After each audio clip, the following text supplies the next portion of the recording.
that technical approach to learning something and that mastery is so essentially a part of the way I learn those things. When you apply this with children, you get remarkable results.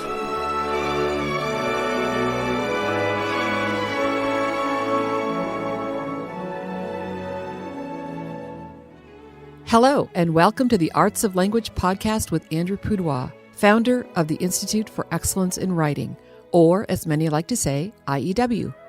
My name is Julie Walker, and I'm honored to serve Andrew and IEW as the Chief Marketing Officer. Our goal is to equip teachers and teaching parents with methods and materials which will aid them in training their students to become confident and competent communicators and thinkers.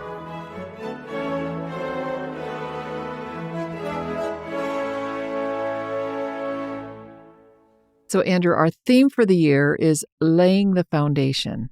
Mm-hmm. And this podcast isn't specifically about laying the foundation for IEW, but kind of is, because your history of learning and teaching goes way back before you became acquainted with Dr. Webster and his work, right? You were in your 20s or even before that. So we are here to specifically talk about Dr. Suzuki and your experience in learning how to not only play violin, but then teach it. Yeah. So my mother said that I was begging for a violin from the time I could talk. And she was a piano and voice teacher. Okay. So I grew up in a musical environment, and she took me to concerts, and somehow I got this thing like, I want to play the violin. Did your mother play the violin? She did, but not, it wasn't her main thing, but it was there. So I was one of the very first Suzuki kids in Southern California. My teacher, Elizabeth Holborn, I remember her name and her face. I remember her very well.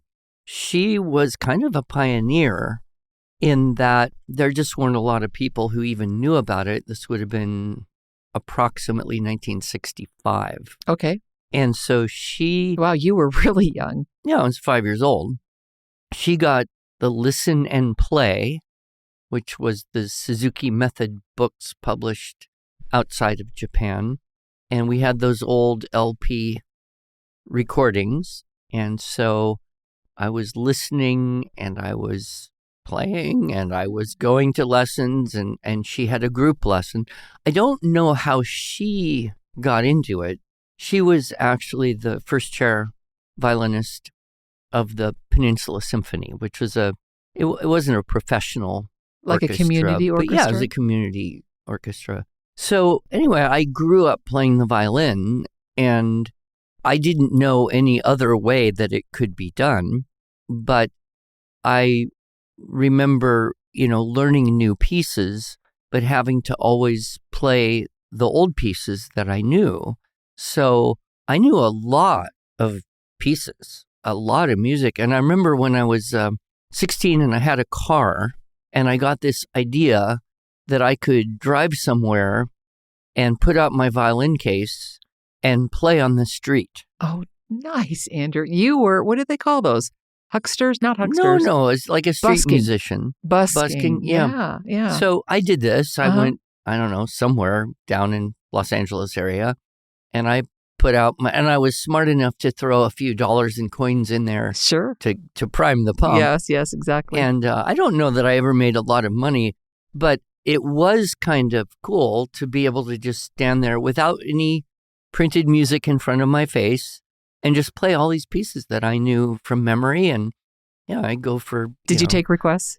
Well, I didn't really know anything that I didn't know. I see, right, that makes sense. So if someone said, play such and such, there's a good chance I wouldn't have been able to. Right, so yeah, got it. I don't think. But I remember the ability to just play. And the other thing that I remember is improvising, and that I liked in my spare practice time just to pick up the violin and try to make up stuff. Sure. And so then I quit in the second part of high school, and I went to college for a couple years, and then I left, and then I was working for an organization that had a school attached to it. And they said, well, you could teach violin in our school. And my attitude was, I haven't touched a violin for years. I have no idea how to teach it. But, they kind of pushed me. And I thought, well, okay, I could try. And so I did, and I very quickly realized I have no clue what I'm doing here. So then I thought, but it's kind of cool. I like the idea. So I went and I signed up for 4 week-long Suzuki Summer Institutes. Oh, okay. And this would have been in 80, Okay. 81. Now, by this time, 15 years later, there was Suzuki all over the country. It had been exploding. And so I went to 4 different places. I did something you should never do. I took a bus from Ithaca, New York to San Francisco. Oh, gosh. That's 4 days of being in a bus. You should not do this. But, when you're young, you can deal with it. And when you're poor, you have to. But I noticed that all the teachers that I observed who really knew what they were doing, they just exuded this confidence and mastery and this connection with kids. They all had either been to Japan or had studied very closely with someone who had been to Japan. Oh, interesting. Okay. And the rest of the teachers not notable to me. And I thought, well, okay, if I'm going to do this and do it well, I probably should just go to Japan. And I was ready for a change in what I was doing anyway. And so the kid that couldn't afford to do anything other than take a bus now is trying to figure out how to go to Japan? Well, my dad helped me. Okay, that's great. And once I got there, I could support myself pretty easily. I was able to teach English. Oh, interesting. You didn't really have to do anything except just hang out with Japanese people and let them practice talking with you in English, and they would pay you a lot of money. Okay. I would make anywhere from like 4 to 20 times what my Japanese friends were making working at McDonald's. Okay. Right. So it was good. It was good income. And so I could pretty easily teach English 15 hours a week and pay my rent and buy my food. And so that was kind of interesting, just meeting a bunch of different people. And of course, all the Japanese people have spent about 10 years in school studying English, but they can't speak English at all. So they kind of all have this guilt complex. Like, I spent all this time studying, but I don't know it. So English conversation teachers were in great demand. I see. Sure. And there were a number of foreign students who came to Matsumoto at the Talent Education Institute.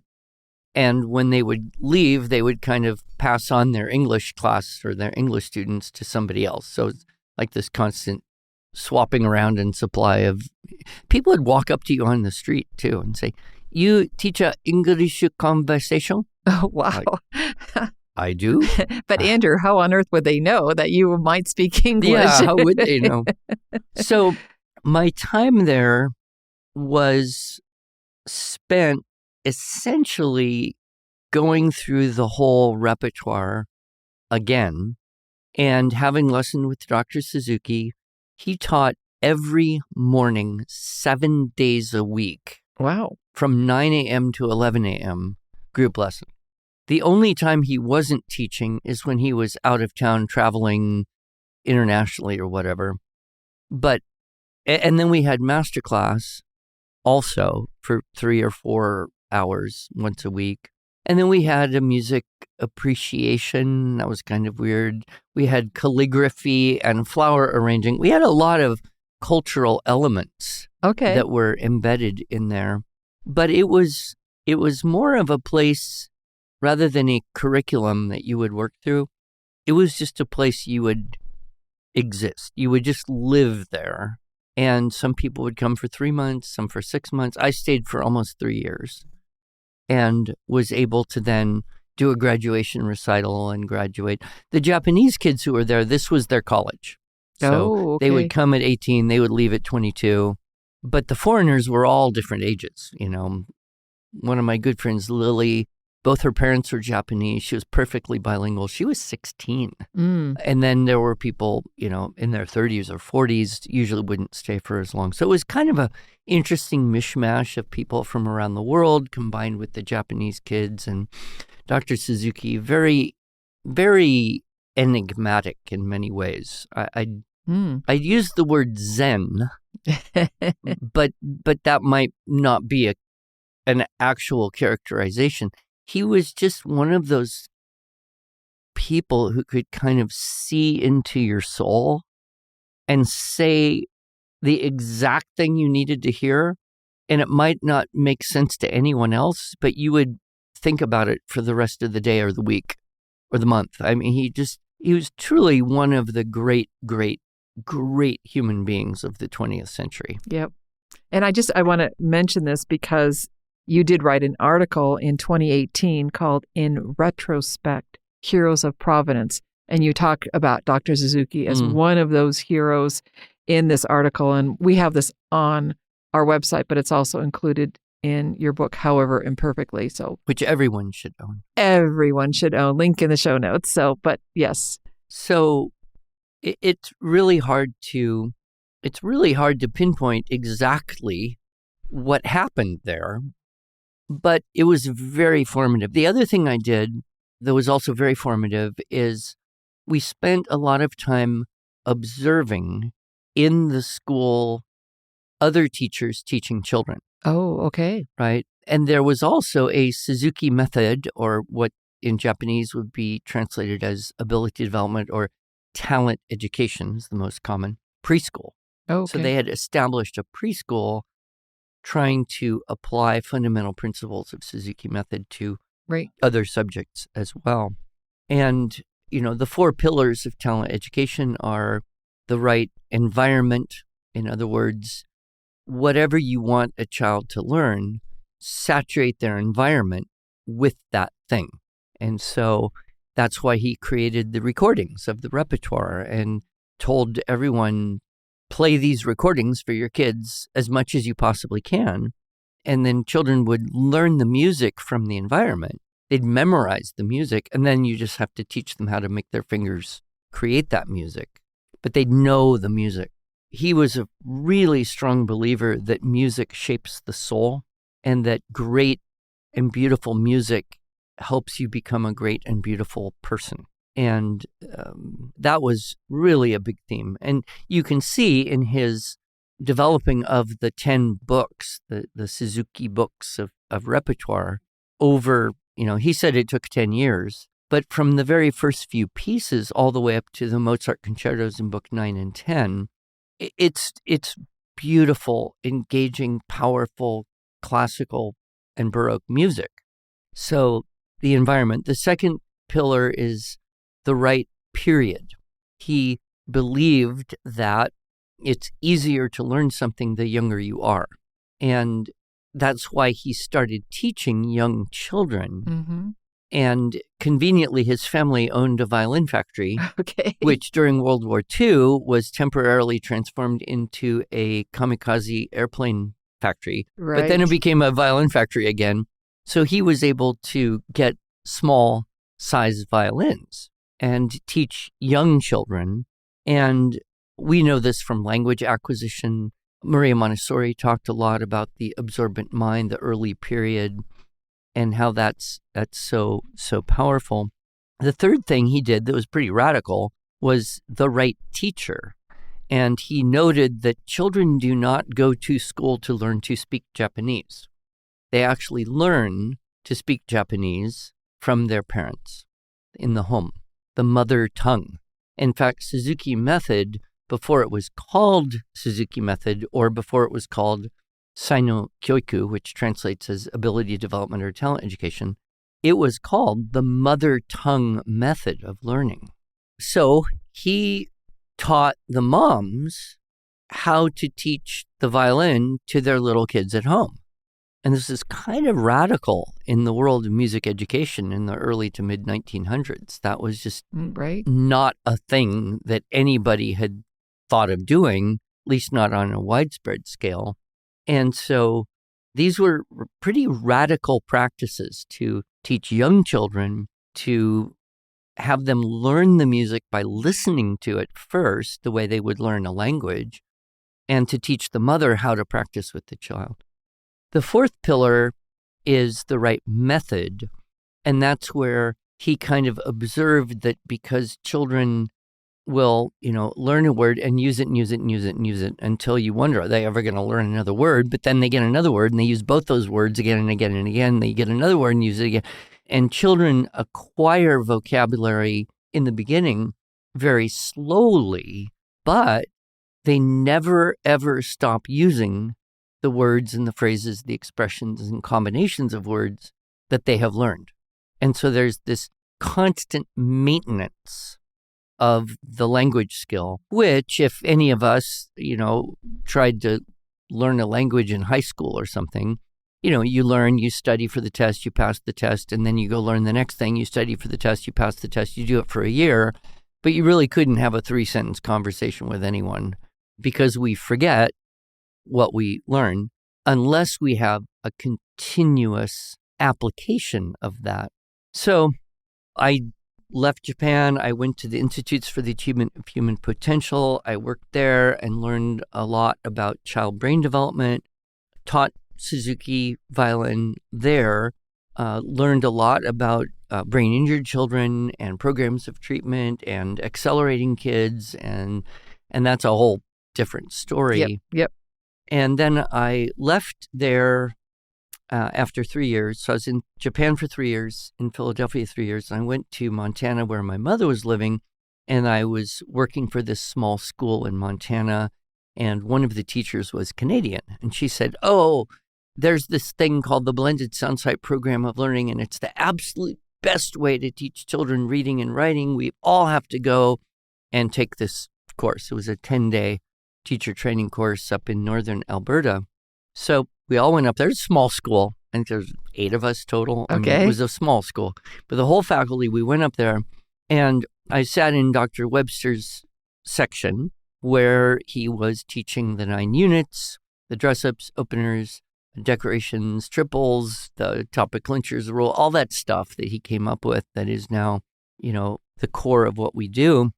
And I remember thinking, this is really like Suzuki Method for teaching writing. Yes. It has so many similar elements. The blended sound site, like get posters all over the walls, saturate the kids with language, memorize poetry, all this stuff. It just made so much sense. It wasn't really in the teach the moms to teach the kids, but it certainly was teach the teachers. And the earlier you start this, the better, because Mrs. Ingham was all into, primary grades. And so I then saw, but Webster's system of teach a dress up, do it, everything, add the next one, do it in everything you write, add the next one, do it in everything you write. And over time, you gradually can do all of these style techniques in every paragraph you write. That was pure Suzuki Method. Don't stop doing something just because you learned it. Practice it until it's easy. And that's where the high level of ability comes from. So I left there. I was still teaching for this school. I was teaching music. I was still teaching violin then. But I tried the Webster writing program, and it just worked so well. It surprised me. It surprised the kids. It surprised the parents. It surprised everybody. And so I went up the following year to do that same 10-day teacher training course again. Yes. And came back, and it worked even better. And I went up the third year, and they said, well, if you're going to keep coming up here, you can help us do this thing. Sure. So I joined the staff of the Blended Soundsite program and became Webster's, protege, if you want to say. Sure. And of course, there are so many other small ways that I have seen how a true philosophy of education that understands the nature of human children will always have overlapping truths.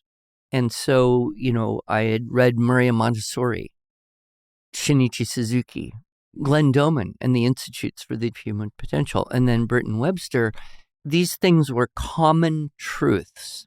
And so I look at that as being the great heritage that I was blessed to inherit from these great thinkers who have come before.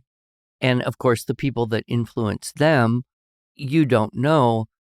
But what we now have, to me, is almost miraculous. Yes. In its power. Yes. And in the embedded truth, especially about the nature of children and how they learn things. Yep. I wrote down the 4 pillars and just kind of correlated them, the right environment.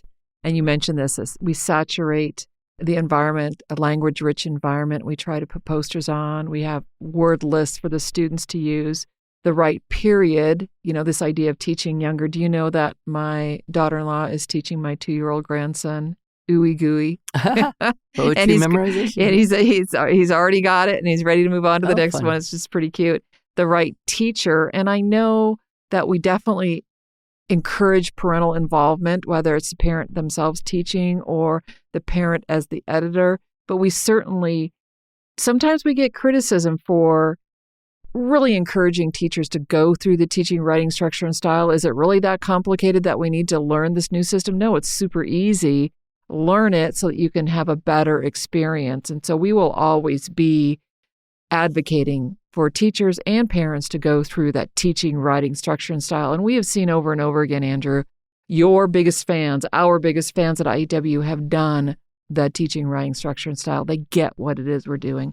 And of course, the right method, that mastery approach to never stop using the dress-ups, the stylistic techniques. And even in our Fix-It grammar, we do a lot of repetition to embed in the student's soul what will ultimately become and at some writers. point, after years of doing it, you can kind of let the checklist go and then use or not use. But it's so inside you that you always think, oh, there's options. I could say this way, I could say it that way, I could say what's the best way.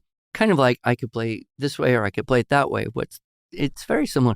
The music writing analogy, and I would add in like the martial arts or sports. And I also did martial arts in Japan, a lot of martial arts while I was there. That technical approach to learning something and that mastery is so essentially a part of the way I learned those things. And I see that when you apply this with children, you get remarkable results. It's true.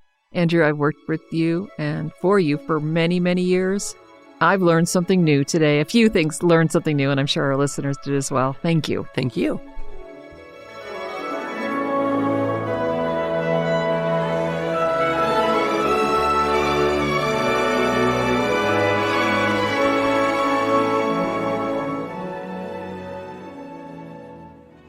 Thanks so much for joining us. If you enjoyed this episode and want to hear more, please subscribe to our podcast in iTunes, Stitcher, or Spotify, or just visit us each week at iew.com/podcasts. Here you can also find show notes and relevant links from today's broadcast. One last thing, would you mind going to iTunes to rate and review our podcast? This really helps other smart, caring listeners like you find us. Thanks so much.